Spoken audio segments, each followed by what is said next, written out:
রবিদি কি করছো? গরম তো ভালো রকম পড়ে গেছে, দেখেই বুঝতে পারছো। মানে 2 মিনিট ফ্যান অফ করে থাকলেই ঘেমে যাচ্ছি। তো এই গরমে কিন্তু সাউথ ইন্ডিয়ান ফুডগুলো ট্রাই না করলেই নয়। তাই যে কোনো সাউথ ইন্ডিয়ান ফুড ট্রাই করতে গেলে চাল আর ডাল এই দুটো কিন্তু লাগবেই।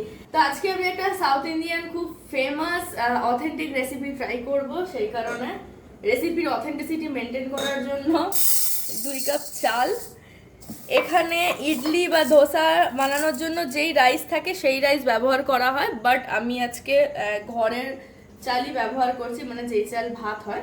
2 কাপ চাল, তার এগেনস্টে হাফ কাপের একটু বেশি, ওই যে আমি প্রপার মেজারমেন্টের জন্য এই কাপগুলো রেখেছি। মানে যেই কাপের চাল 2 কাপ, সেই একই কাপের হাফের থেকে একটু বেশি বিউলির ডাল।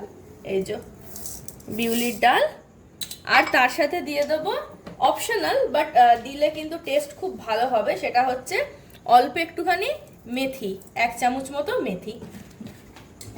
এই সব কিছুকে জল দিয়ে ভিজিয়ে মোটামুটি 4-5 ঘন্টা বা তার বেশিও রাখতে পারো, বাট মিনিমাম 4 থেকে 5 ঘন্টা জলের মধ্যে ভিজিয়ে রেখে দেবো, যাতে চাল আর ডাল পুরো জলে সুন্দর করে সোক হয়ে যায়। প্রায় 6 ঘন্টা হয়ে গেছে। এখানে চাল আর ডাল দেখছো কিন্তু খুব সুন্দর করে জলে ভিজে নরম হয়ে গেছে। এবার এগুলোকে মিক্সিতে দিয়ে সুন্দর করে একটা ফাইন পেস্ট করে নেব। অল্প অল্প করে জল দেবো, বেশি জল দেব না। অলরেডি চালের সাথে ডালের সাথে খানিকটা জল উঠছে, মেথিগুলোও কিন্তু সুন্দর মতো নরম হয়ে গেছে। ব্যাস এতটাই প্রথম অবস্থায় দেব। তো এরকম অল্প অল্প করে পেস্টটা করতে থাকি। তো সুন্দর একটা ফাইন পেস্ট হয়ে গেছে, দেখতেই পাচ্ছ। একদম পুরো হালকা একটু দরদরা রয়েছে, বাট এটাতে কোনো অসুবিধা নেই, উল্টেটা টেস্ট ভালো হবে আরো। এটাকে একটা পাত্রে আমি ঢেলে নেব। এবার বাকিটুকুনিও করে নেব। তো বাকি যেইটুকুনি চাল ডাল আছে সেইটুকুনি এবার দিয়ে নেব, দিয়ে আবারও একটা স্মুথ পেস্ট করে নেব। আর এইটার সাথেই কিন্তু আরেকটা জিনিস দেব, সেটা হচ্ছে চিড়ে, মানে ভেজানো চিড়ে। দেখতেই পাচ্ছ চিড়েটাকে কিন্তু আমি ধুয়ে নিয়েছি। এই যে ধুয়ে বেশ চিড়েটা বেশ নরম হয়ে কিন্তু ফুলে গেছে, এই রকম চিড়ে কিছুটা দিয়ে দেবো। এবার এই সব কিছুকে একসাথে একটু মিশিয়ে নেব। তো দেখতেই পাচ্ছ চিড়ের সাথে বাকিটুকুনি পেস্টও আমাদের তৈরি। এবার এটাকে এই সব কিছুকে একটা বাটির মধ্যে ট্রান্সফার করে নেব। তো সুন্দর করে চাল ডাল বাটা হয়ে গেছে। এবার এটাকে হাত দিয়ে খুব ভালো মতো ফেটিয়ে নেব। এটা কিন্তু ফেটানোর কাজটা হাত দিয়েই করতে হবে। এই ইডলি ধোসা এমন জিনিস, এটাতে কিন্তু ওই চামচ চামচ দিয়ে ফেটালে পরে হবে না, মানে প্রপার ফার্মেন্টেশন কিন্তু হবে না। এটা এখন দেখতে পাচ্ছ হাফের একটু বেশি আছে। আমার তো ভয় লাগছে যে ঢাকা দিয়ে রাখবো ফার্মেন্ট হয়ে, মানে উপর দিকে বেশি ফুলে না যায়, বাটিটা না আমার ছোট হয়ে যায়। তো সুন্দর করে হাত দিয়ে ফেটিয়ে নিয়েছি 2-3 মিনিট মতো। বেশিক্ষণ ফেটানোর দরকার নেই, আলটিমেটলি এটা ফার্মেন্ট হবে। আর যেহেতু প্রচণ্ড গরম পড়েছে, তো ফার্মেন্টেশনটা খুব তাড়াতাড়ি হবে। ন্যাচারালি শীতকালে 12 ঘন্টা মতো রাখতে লাগে, বাট গরমকালে 8 থেকে 10 ঘন্টার মধ্যে সুন্দর ফার্মেন্ট হয়ে যায়। তো এই সময় কিন্তু নুন ঠুন কিচ্ছু দেবো না ফেটানোর সময়, একদম ডাল বাটবো আর নেকেড হাতে কিন্তু এটাকে ফেটাতে হবে। হাতে কিন্তু এই গ্লাভস ফ্লাভস পরলে পরে চলবে না। তো এরকমভাবে এটাকে ঢাকা দিয়ে মোটামুটি 8 থেকে 10 ঘন্টার জন্য এরকমই ছেড়ে দেবো। Good morning everyone. তো ওভারনাইট এটাকে ছাড়ার পরে ফাইনালি দেখো এরকম সুপার ফার্মেন্টেশন হয়েছে, দেখতেই পাচ্ছ সুন্দর কিন্তু ফার্মেন্ট হয়েছে। মানে এটা এখন মোটামুটি ইডলি ধোসা সব কিছু বানানোর জন্যই তৈরি। আর আমি আগেই বলেছিলাম ফ্যাটানোর সময় কিন্তু আমি কোনো নুন ব্যবহার করিনি, কারণ নুন দিলে কিন্তু যতই গরম থাক ফার্মেন্টেশন কিন্তু স্লো হয়ে যায়। তো সেই কারণে নুনের ব্যবহার আমি এখন করব।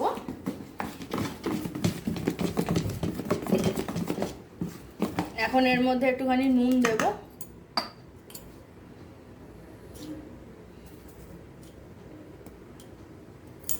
ওই 1.5 চামচ মতো নুন দিলাম, নুনটা নিজেদের টেস্ট অনুযায়ী দিতেই পারো। ব্যাস। আর কনসিস্টেন্সি কিন্তু একদম এইরকম রানি টাইপের হবে, বাট একদম কিন্তু চামচের গা থেকে ছেড়ে যাবে না, দেখতেই পাচ্ছ এই কনসিস্টেন্সি থাকবে। তো তোমাদের যদি ফার্মেন্টেশনের পরে খুব মোটা থাকে সেটাকে একটু পাতলা করে নিও অল্প জল দিয়ে। ওই জন্যই প্রথম অবস্থায় আমি জলটা একটু কম দিতে বলি। এবার আর কিছুই না, এবারে পরপর ইডলিগুলো বসিয়ে দেবো। তো তার জন্য একটা ইডলি প্যান নিয়ে নিয়েছি। এবার এটাকে আমি গ্যাসে বসাবো না, ইন্ডাকশানেই বসাবো। তো এটা বয়েল হতে থাক, অন্যদিকে কিন্তু আমি হাতে অল্প করে একটুখানি তেল লাগিয়ে নিয়ে এগুলোর মধ্যে একটু করে তেল ব্রাশ করে নেবো। যেগুলোর মধ্যে আমি ইডলিটা পাতবো সেইটার মধ্যে আমি একটুখানি অয়েল লাগিয়ে নিলাম হালকা করে। তো জল ফুটুক, নুন এখানে দেওয়াই রয়েছে। এবার আমি এর মধ্যে অল্প করে বেকিং সোডা ইউজ করব। তো সেই কারণে আমি এটাকে আলাদা করে নিলাম। যেইটুকুনি আমার এখন ব্যবহারের সেইটুকুনির মধ্যেই আমি এই মুহূর্তে ব্যবহার করব। বেকিং সোডাটা অপশনাল, বাট দিলে কিন্তু ভালো হবে। অল্প করে, একদম পিঞ্চ অফ একটুখানি বেকিং সোডাটাকে মিলিয়ে দিলাম ভালো করে। এইবারে ইডলিগুলো পেতে নেব।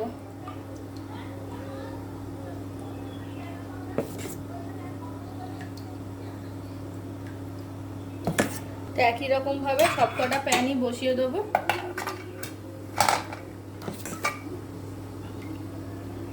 তো মোটামুটি সবকটাই বসিয়ে দিয়েছি। আর আমার এই ইডলি প্যানটার মধ্যে 12টা ইডলি অ্যাট এ টাইম বানানো যায়। তো রেডি হয়ে গেছে। এবার আর কিছুই না, জলও ফুটছে। এবার সব কিছুকে এরকমভাবে একসাথে নিয়ে এরকমভাবে বসিয়ে এবার স্টিম করবো, আর কিচ্ছু নেই।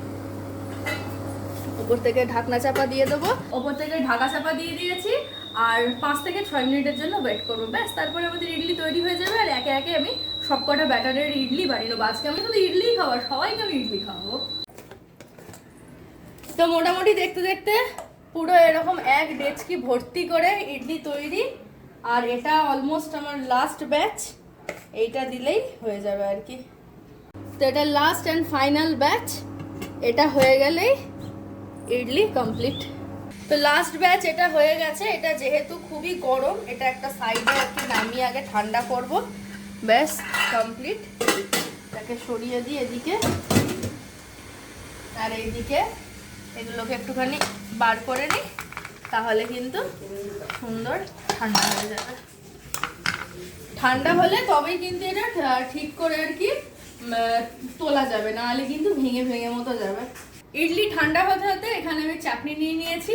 তো চাটনির ভিডিও কিন্তু অবশ্যই করে পেজে পেয়ে যাবে। আমার যেহেতু ঘিয়ের ফ্লেভারটা একটু ভালো লাগে, তো আমি এমনি ক্যাজুয়ালি একটুখানি ঘি একটু দিয়ে দিলাম। তো এরকমভাবে সুন্দর করে একটা একটা করে ডিমোল্ড করে নেবো ইডলিগুলোকে। ঘি দিলে না ইডলির স্বাদ আর কি 2-3 গুণ বেড়ে যায়। দেখছো কি সুন্দর করে কিন্তু ইডলিগুলো ফুলে যাচ্ছে। এটা একটুখানি ঠান্ডা হয়ে গেলে নিজে থেকেই ভালো করে ফুলে যায়।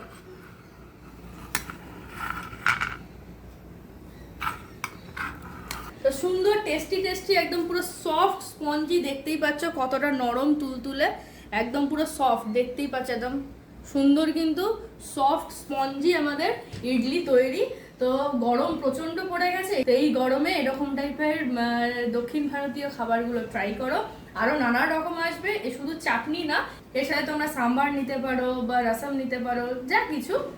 তো নেক্সট আরো নানা রকম সাউথ ইন্ডিয়ান ফুড তোমরা দেখতে পাবে। তো আজকের ভিডিও কেমন লাগলো অবশ্যই কমেন্ট করে জানিও, আর ভালো লাগলে একটা লাইক শেয়ার করে দিও। So see you in the next video, till then bye by.